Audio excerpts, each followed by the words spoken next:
Hi friends, welcome to my channel. ఎలా ఉన్నారు అందరూ?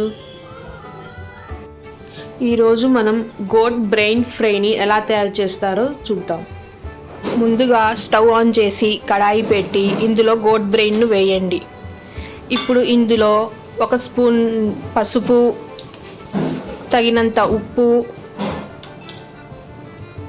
1/2 గ్లాస్ వాటర్, 2 టేబుల్ స్పూన్ల oil, 1 table spoon ginger garlic paste వేసి దీన్ని ఉడికించండి.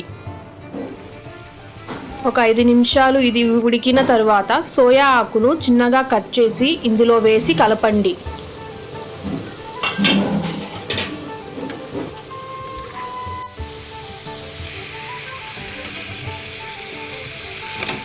ఇప్పుడు దీనిని వీడియోలో చూపించిన విధంగా మ్యాష్ చేసి బాగా ఫ్రై చేయండి.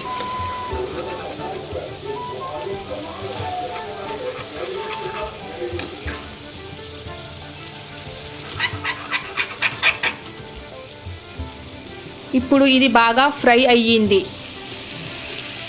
చివరగా 1 టేబుల్ స్పూన్ కొబ్బరి పొడి, 1 టేబుల్ స్పూన్ కారం వేసి బాగా కలపండి. ఒక 2 నిమిషాల పాటు ఫ్రై చేయండి. అంతే, రెడీ అయిపోయింది మన గోట్ బ్రెయిన్ ఫ్రై. మీరు కూడా తప్పకుండా ట్రై చేయండి. ఈ వీడియో నచ్చితే లైక్ చేయండి, సబ్స్క్రైబ్ చేయండి, బెల్ ఐకాన్ని క్లిక్ చేయండి.